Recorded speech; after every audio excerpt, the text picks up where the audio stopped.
Supreme court का बड़ा फैसला, 13 साल से कोमा में पड़े हरीश राणा को राहत।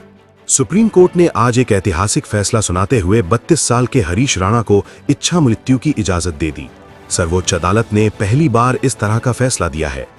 न्यायमूर्ति जे.बी. पारदीवाला और न्यायमूर्ति के.वी. विश्वनाथन की पीठ ने ये ऐतिहासिक निर्णय सुनाते हुए दिल्ली के एम्स को निर्देश दिया है कि हरीश राणा को तुरंत भर्ती किया जाए और लाइफ सपोर्ट सिस्टम हटाने की प्रक्रिया के लिए सभी आवश्यक सुविधाएं प्रदान की जाएं।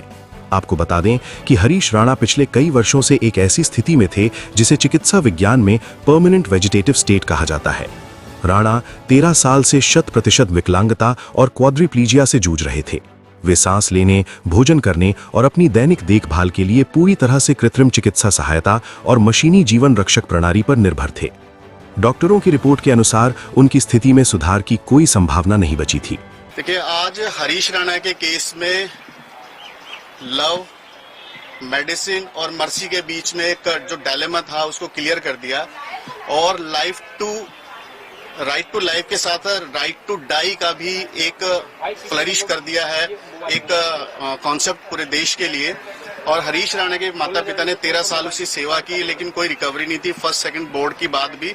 तो लगभग 82-83 दिन के बाद जजमेंट आया है, रिजर्व हो गया था और उसमें मेडिकल बोर्ड को, मतलब एम्स को कहा गया है सुप्रीम कोर्ट के थ्रू कि आप इसको बच्चे को लेके जाए और उसके जितने भी इक्विपमेंट्स उसके शरीर में लगे वो सब निकाल दीजिए और उसके बाद जब तक वो जी सकता जिएगा, प्राकृतिक अवस्था में उसको छोड़ दिया गया है।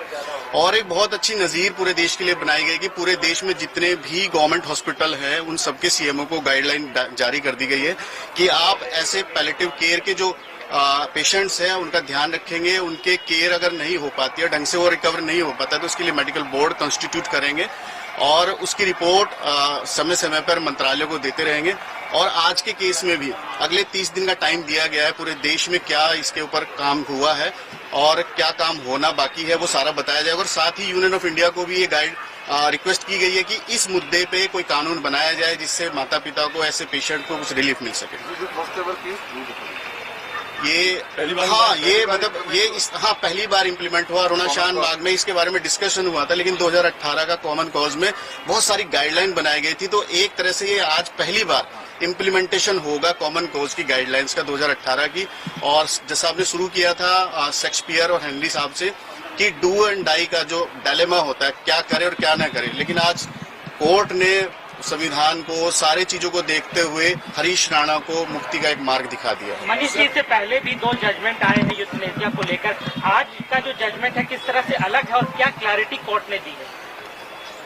जजमेंट अलग नहीं है, ये साइमल्टेनियसली स्टेप बाय स्टेप हुआ है। पहले अरुणा शान बाग में डिस्कस हुआ था, उसके बाद कॉमन कॉज में और अच्छे से डिस्कस हुआ था और आज और भी ज्यादा स्टेप बाय स्टेप डिस्कस हो गया है।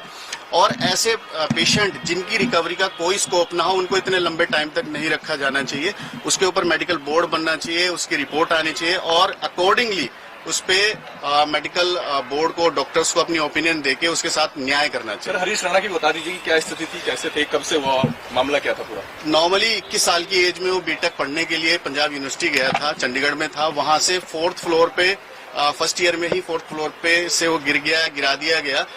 उसके गर्दन में बहुत सीवियर चोट लगी, मतलब पूरा हेड इंजर हो गया और तब से ही वो 100% पैलेटिव केयर पे चला गया, मतलब कोई रिकवरी के चांस नहीं थे।